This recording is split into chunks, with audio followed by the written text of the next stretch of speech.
كي نروحو نشوفو الاستقصاء وشنو هو. الاستقصاء ديجا كي ترجمو الفرنسي هو لونكات، يعني نتا كدير اون اونكات. بالعربيه هو التحري والوصف والبحث عن الحقيقه. هذه واش معنى الاستقصاء. يعني هيدا باش تكون عندك انيدي تعرف الاستقصاء شنو هي. على بالي كاين بزاف يقراو الفيلو، يعرفوا بلي كاين جدليه بون باينه من الكلمه تاعها، تعرف بلي جدل واحد يقول حاجه واحد يكون ضعيف. بس الاستقصائيه والله راه على بالي واحد 80% منكم غير يقراها ويعرف بلي كاين طريقه استقصائيه بصح والله ما هو فاهم المعنى تاعها. هي ديري نونكات، تحوس على حقيقه، وهي كاين نوعين. قلنا كما قلنا كاين طريقه الاستقصاء بالوضع. راح نشوفوا المنهجيه تاعها. اول حاجه نشوفوها السؤال كيفاش يجيك كي تكون هذه استقصاء بالوضع. يجيك سواء يجيك مثلا اثبت الأطروحة أو المقولة أو الرأي أو الموقف التالي، ويعطيك الموقف هذاك. إذا جاك السؤال هكذا اثبت الأطروحة، اثبت المقولة، اثبت الرأي، اثبت الموقف التالي، ويعطيك نص هيدا صغير، يعني انت كش فيلسوف ولا كذا، اعرف بلي استقصاء بالوضع. تقدر تطيح تاني مثلا يعني يهفك يكون لك سؤال يقول لك كيف يمكن الدفاع عن الأطروحة، كيف يمكنك الدفاع عن المقولة، كيف يمكن الدفاع عن الموقف، عن الرأي التالي، ويعطيك الرأي هذاك. هذه كيف استقصاء بالوضع. يعني باسكو علاه راه يقول لك كيف يمكن الدفاع عن الأطروحة. كيف كيما يقول لك اثبت يعني معنى واحد. مثلا يقدر يطيح لك سؤال برهن الأطروحة التالية، هذا كيف استقصاء بالوضع. مثلا إذا يقدر يبدأ السؤال تاع الاستقصاء يبدأ هيدا: إذا طلب منك الدفاع عن هذه الأطروحة فماذا عساك أن تفعل. هذه كيف ولا طاحت لك هيدا أعرف بالاستقصاء بالوضع. مثلا يقدر يطيح لك سؤال أكد صحة الأطروحة الآتية، ويعطيك هيدا نص صغير تاع فيلسوف ولا كيف استقصاء بالوضع. هادو كامل أمثلة تاع أسئلة الاستقصاء بالوضع، لازم تكون تعرفهم. غير تشوف سؤال يبدأ بهكذايا اعرف بلي هو استقصاء بالوضع. دوك كمل معايا هنشوفوا المنهجيه كيفاش نديروا المقدمه، الاشكاليه والخاتمه والموضوع. تابع معي. منهجيه الاستقصاء بالوضع كيفاش راح تكون. نبداو دائما كما كالعاده في اي يعني بحث في اي حاجه نديروها، نبداو بالمقدمه. واش نديروا في المقدمه؟ نديروا فكره عندها علاقه بالموضوع. فهمتوني؟ يعني اعطاكم سؤال على الشعور ولا شعور، مثلا على الشعور، راح تبدا له المقدمه هذيك بمقدمه صغيره، انك تعرف بالموضوع هذاك بهذاك السوجي هذاك بالشعور ولا مش شعور ولا شعور، يعني تعريف صغير في سطر او سطرين.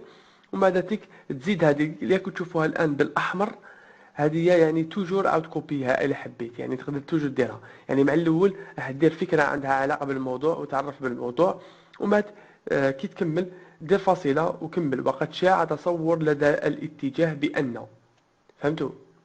هذه توجور اكتبها. وما ذاتك اكتب بان. كي تكمل واش تكتب؟ اكتب صيغه الراي المعاكس للسؤال. فهمتوا؟ يعني راك دير العكس تاع السؤال ديالك. يعني اذا قال لك مثلا في السؤال اثبت ان معيار الحقيقه هو الوضوح، انت راح دير العكس تاعها. فهمتوا؟ راح دير العكس. وش معنى دير العكس؟ يعني انت راح دير كي تكمل تكتب: شاع تصور الاتجاه بان معيار الحقيقه هو النفع. باسكو علاه عطاك في السؤال تاعك في الاستقصاء بالوضع عطالك الوضوح. انت دير العكس تاعو في المقدمه، دير النفع باسكو هو العكس تاع الوضوح. ومن بعد ذلك تكمل كما كنت تشوفوا بالاحمر. هذه توجد تكتبها: الا ان هذا التصور يتناقض مع فكره اخرى تعتبر ان.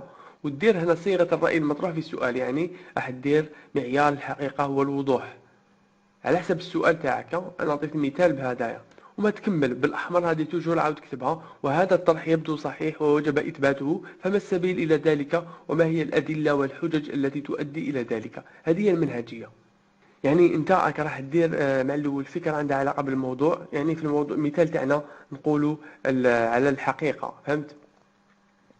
راح دير فكره صغيره عليها، تعريف بالموضوع تاعها. راح تزيد هذيك: وقد شاع تصور لدى الاتجاه بان، وتحط العكس تاع السؤال تاعك. عطاولك في السؤال اثبت صحه ان معيار الحقيقه هو الوضوح، انت تروح دير النفع. فهمتني؟ لازم تدير العكس. وما تكمل تقول: الا ان هذا التصور يتناقض مع فكره اخرى تعتبر ان. وهنا تكتب الصيغه تاع الراي لو يهضر عليها في السؤال. يعني راح دير الوضوح. وماذا تكمل: وهذا الطرح يبدو صحيح وجب إثباته، فما السبيل إلى ذلك. يعني كيفاش راح نثبت صحة هذا السؤال، وما هي الأدلة والحجج التي تؤدي إلى ذلك. دوك نكملوا نروحوا نشوفوا في العرض واش نديروا. في التحليل واش راح دير؟ عندنا 3 أجزاء. الجزء الأول واش راح دير؟ حتكتب تقول يرى أنصار الأطروحة أمثال، تبدأ ديريكت هكذا، يعني تبدأ تمد في الأطروحة هذيك، تعطي الأنصار تاعها واش يقولوا، يعني المدعمين أصحاب هذا الرأي. راح تذكر ممثلي الموقف المطلوب إثباته، يعني في السؤال طولك معيار الحقيقة هو النفع، نتايا راح تعطي الأمثلة والأنصار تاع اللي يشوفوا بلي معيار الحقيقة هو النفع ولا هو الوضوح، على حسب السؤال تاعك. قالوا لك اثبتوا، احنا في المثال تاعنا قالوا لنا اثبت ان معيار الحقيقة هو الوضوح، نتايا تروح تكتب جميع الفلاسفة جميع الأقوال تاعهم اللي قالوا بلي أن المعيار الحقيقة هو الوضوح. وزيد عبر عن الأطروحة هذه، عن هذا المثال عبر عليه بفكرة بسيطة، أسلوب خاص ومختصر، يعني دير 4 أسطر 5 أسطر، تذكر الأمثلة، تذكر المواقف تاع الفلاسفة اللي كاين، يعني كاع واش راك فاهم وحافظ في هذا الدرس روح اكتبه. وماذا زيد معها كي تكمل تحت السطر، يعني اكتب ويقوم موقفهم هذا على المسلمات التالية، كما راك تشوفها باللون الأحمر، هذه تقدر توجور تعاود تكتبها. ما تذكر حجة من حجج الموقف المطلوب إثباته، يعني كما نقول لك في المثال تاعنا معيار الحقيقة والوضوح، راح تعطي حجة من الحجج اللي استعملوها هذه الفلاسفة باش يثبتوا الرأي تاعهم، يعني في جملة بسيطة وقصيرة من دون أقوال ولا أمثلة، يعني فقط هيدا صغيرة. وقد استند، وماذا كي تكمل زيد كما تشوف بالأحمر هذه تجر تقدر تكتبها، وقد استند مسلمات هذا الاتجاه على الحجج التالية.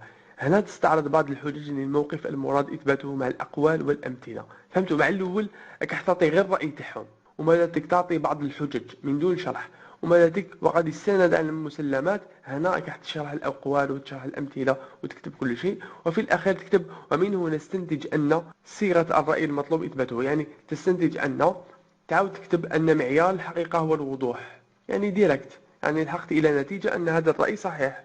فهمت؟ في الجزء الثاني وما راح دير هنا، حدير موقف معاكس، تبدا هكذا. وبالرغم من ذلك نجد بعض الفلاسفة، وتعطي فلاسفة أسماء، يعني 3 4 شحال كاين اللي يقولوا العكس، مثلا يقولوا معيار الحقيقة النفع ماشي الوضوح، ويصرون على أن تكتب معيار الحقيقة هو النفع ماشي الوضوح، يعني فهمت؟ يعني تكتب بالعكس تاعها. وحججهم في ذلك كالتالي، تذكر الحجج الأمثلة الأقوال كم اللي قالوهم المعاكسة تاع المثال تاعنا.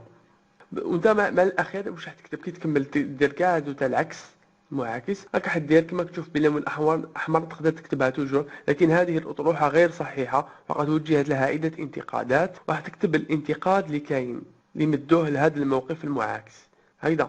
وماذا تروح الجزء الثالث، تبداها توجور يمكن الدفاع عن هذه الاطروحه القائله بان، وتكتب صيغه الموقف المطلوب اثباته، يعني تكتب بان معيار الحقيقه هو الوضوح كما عطاونا، يعني انت كحدافع ديال الاطروحه ديالك حدافع عليها بادله شخصيه وجديده. فهمت؟